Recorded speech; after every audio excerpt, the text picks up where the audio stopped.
안녕하세요. 오늘은 한국에서 자취방 구하는 꿀팁, 체류지 변경 신고, 쓰레기 배출에 관한 정보, 이렇게 세 가지의 정보를 알려드리려고 합니다. 가장 먼저 유학생분들에게는 실제로 한국에서 생활을 하는 유학생분들의 이야기가 가장 큰 도움이 될 것 같아 한국에서 생활을 한 지 5년 이상이 된 터키 유학생분의 정보를 얻어와 봤습니다. 이 유학생분의 정보에 따르면 가장 먼저 다음이라는 포털 사이트 안에 있는 강대 라이크라는 카페에서 방 정보 게시판에 들어간 후 여러 방을 둘러보다가 마음에 드는 방이 있을 때 그 게시글에 적혀있는 전화번호로 전화를 해서 방을 알아보는 방법이 있다고 하셨고요. 두 번째로는 강대 주위를 돌아다니다가 빈 방 있습니다 라고 적혀있는 현수막에 전화번호가 쓰여 있을 텐데 그 전화번호로 통화나 문자 메시지를 하는 방법이 있다고 하셨고요.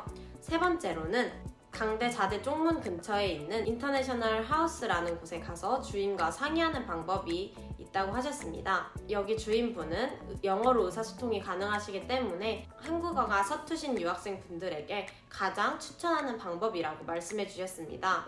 네 번째로는 다방, 직방과 같은 어플을 사용하는 방법을 말씀해 주셨는데요. 이러한 앱을 사용할 경우 부동산을 통해서 집을 구하는 것이기 때문에 부동산 비용 15만원 정도가 발생할 수 있다는 말씀을 해주셨습니다.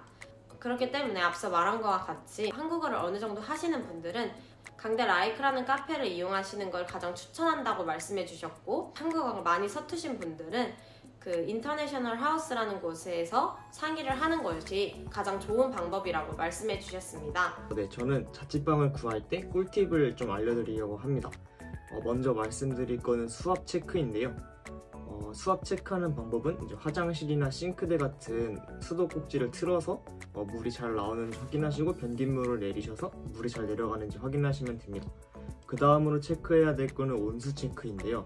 온수 체크도 마찬가지로 수도꼭지나 이제 싱크대를 틀어서 따뜻한 물이 잘 나오나 확인해 보면 됩니다. 근데 이제 여기서 중요한 게 따뜻한 물이 나오는가에서 끝나는 게 아니라 그 온수와 냉수 사이에 그 미지근한 물이 잘 나오냐도 판단을 해야 합니다. 가끔 어떤 집들은 따뜻한 물이 나오기는 하지만 그 미지근한 경계가 없어서 완전히 차갑거나 완전히 뜨겁거나 이런 경우도 있기 때문입니다. 다음으로 말씀드릴 것은 이제 벌레에 대한 얘기인데요. 음식물 쓰레기나 뭐 이런 게 있으면은 여름철에는 어쩔 수 없이 날파리 같은 것들이 꼬일 수는 있겠지만 가장 중요한 거는 바퀴벌레라고 생각을 합니다. 이제 택배를 시켰을 때 오는 택배 박스에 있는 유입 바퀴벌레는 어쩔 수가 없지만 가장 문제가 되는 것은 이 집 안에서 살고 있는 집바퀴인데요. 이것을 확인하는 방법은 집을 볼 때 이 집 안에 위치하고 있는 서랍장이나 찬장 같은 걸 열어보면 안에 바퀴벌레 패치가 붙어있는 집은 이미 바퀴벌레가 나온 흔적이 있었다는 증거입니다. 그래서 그런 집들은 피하시는 게 좋습니다. 그 다음으로는 난방에 대해서 좀 알려드리려고 하는데요. 난방은 크게 세 종류가 있습니다. 첫 번째 개별 난방, 두 번째 중앙 난방, 세 번째 심야 전기 난방입니다. 먼저 개별 난방부터 말씀드리겠습니다.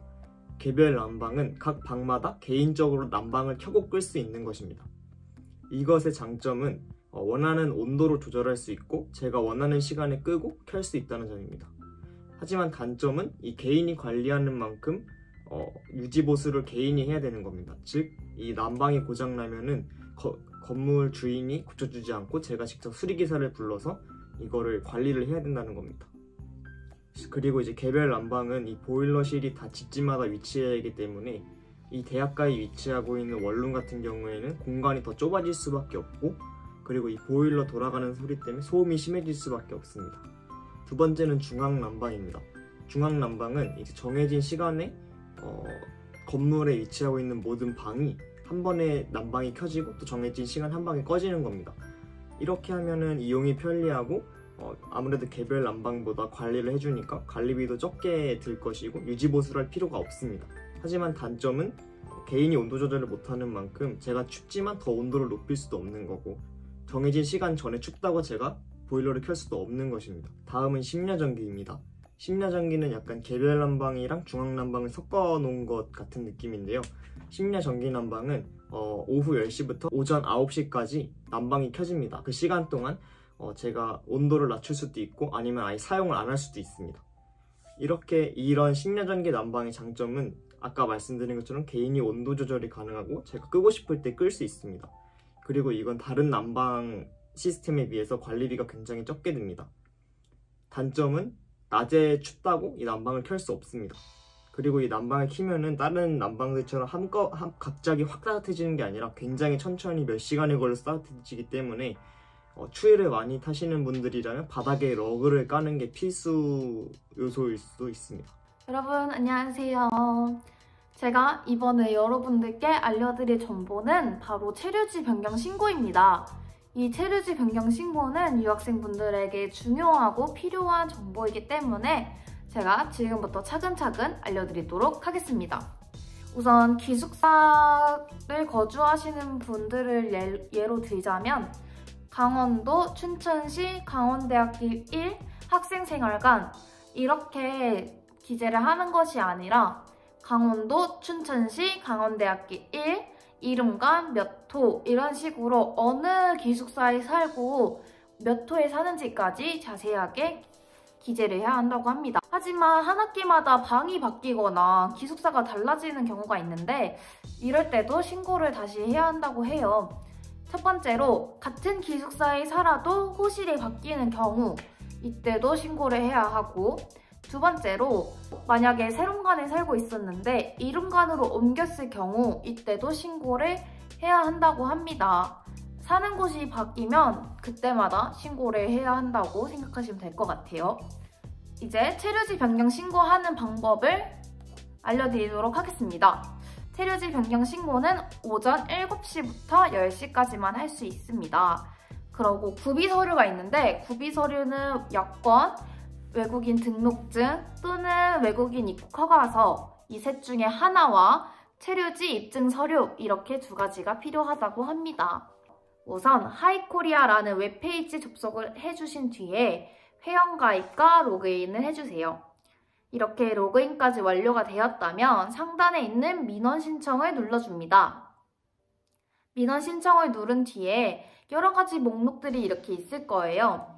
여기서 제일 왼쪽 상단에 있는 전자민원을 눌러줍니다. 전자민원을 눌러도 10가지가 넘는 것들이 엄청 나와 있을 거예요. 그럼 이제 쭉 내리다 보면 10번째쯤에 있는 체류지 변경 신고를 눌러주시고 밑으로 내려가서 동의까지 눌러주시면 다음 신청서 작성으로 넘어갑니다. 신청서 작성을 할 때는 정확하고 자세한 주소를 기재해 주셔야 된다는 점 잊지 말아주세요. 이렇게 신청서 작성까지 끝나면 접수가 되는데 한 3일 이내에 접수가 확인되고 결과는 마이 페이지에 들어가셔서 확인하면 된다고 합니다. 주소는 정확하고 자세하게 7시부터 10시 구비 서류 잊지 말고 신청해 주시기 바랍니다. 감사합니다. 다음은 쓰레기 배출에 관한 정보를 알려드리려고 합니다. 일단 쓰레기를 버리기 위해서는 쓰레기 봉투가 필요한데요. 여기 보이는 흰색 봉투는 소각용 봉투, 즉 불에 타는 쓰레기를 담는 봉투이고 이쪽에 보이는 이 파란색 봉투는 매립용 봉투, 즉 불에 타지 않는 쓰레기를 버리는 봉투를 말합니다. 이 두 개의 봉투 말고도 보라색 봉투도 있는데 이 봉투는 재사용 종량제 봉투라는 명칭을 가지고 있어서 헷갈려 하시는 분들도 있을 텐데요. 이 재사용 종량제 봉투는 앞서 말한 흰색 봉투와 같은 역할을 하기 때문에 불에 타는 쓰레기만 버리면 됩니다. 그럼 뭐가 불에 타고 뭐가 불에 타지 않는지도 모르시는 분들도 계실 수 있고 이 외에도 분리수거를 하는 방법에 대해서도 어려움을 겪는 분들이 많을 거라고 예상이 되는데요. 포털 사이트에 춘천시청이라고 검색을 하시면 춘천시청이라는 사이트가 나옵니다. 사이트를 클릭하면 경제, 복지, 문화레저, 춘천시청 이렇게 4가지의 카테고리가 가장 위에 뜨게 되는데 여기서 다시 한번 춘천시청을 눌러주시면 위에 다양한 카테고리가 뜨는데 이 중에서 3번째 카테고리인 생활정보를 클릭해줍니다. 여기를 클릭해주시면 다양한 쓰레기 배출에 대한 정보가 많이 담겨 있습니다. 쓰레기 배출에 어려움을 겪는 분이시라면 춘천시청 사이트를 이용해 보시는 걸 추천해 드릴게요. 이렇게 사이트를 들어갔다 나왔다 하는 게 번거로우신 분들을 위해서 또 다른 정보도 알아왔는데요.